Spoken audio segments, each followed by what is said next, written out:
గట్లనే ఇంటికి సుట్టం వస్తే దుక్నానికి పోయి 2 కోడిగుడ్లు తెచ్చి 4 ఉల్లిగడ్డలు కోసి కట్టెల పొయ్యి మీద అమ్మ వండుతంటే ఎప్పుడు దించుతుందా ఎప్పుడు తిందామా అని చూసేటోళ్ళు పోరలు.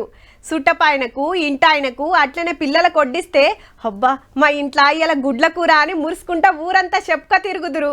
ఇక పండుగకో పబ్బానికో ఓ కోడి పిల్లని కోసి ఇంత బగార బువ్వ వండితే నా సామిరంగా అదో సంబురం.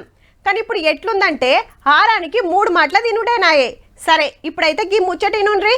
ఏం కోల్రా నాయనా, దొరుకుతలేవు పాడలేదు, ఊరికి కొండెక్కినాయి, దిగితే కోసుక తింటారనే బుగులు కావచ్చు.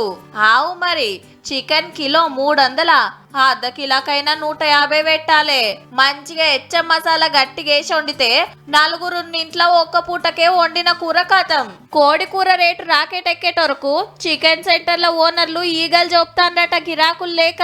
కిలో తీసుకున్నాను, హాఫ్ కిలో ఇచ్చాను, నా పోనీమని హాఫ్ కిలో తింటున్నాడు. ఇప్పుడు లైఫ్ రేట్ కూడా 180 రూపాయలు అయిపోయింది.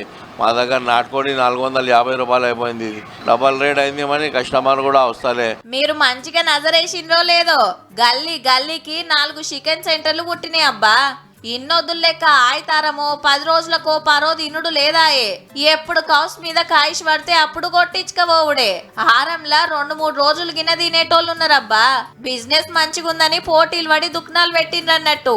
దానా రేట్లు పెరుగుడు, కోళ్ల ఫారాలు కొంత తగ్గుడు, గా నడుమ రోగాలు వచ్చి జీవిడ్చుడు తోటి మాల్ తగ్గి రేటు మీదికి పోయిందట.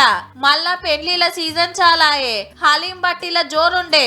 పోని ఇంత యాట కూర తెచ్చుకుందామంటే అది కిలా 1000, గంతన అంటే ఇంకో 100 ఎక్కువే. మన కాడ గొర్రెల మందలు తగ్గి బయటి రాష్ట్రాలకెళ్ళి పట్టుకొచ్చేటరకు పిరమైతుందన్నట్టు.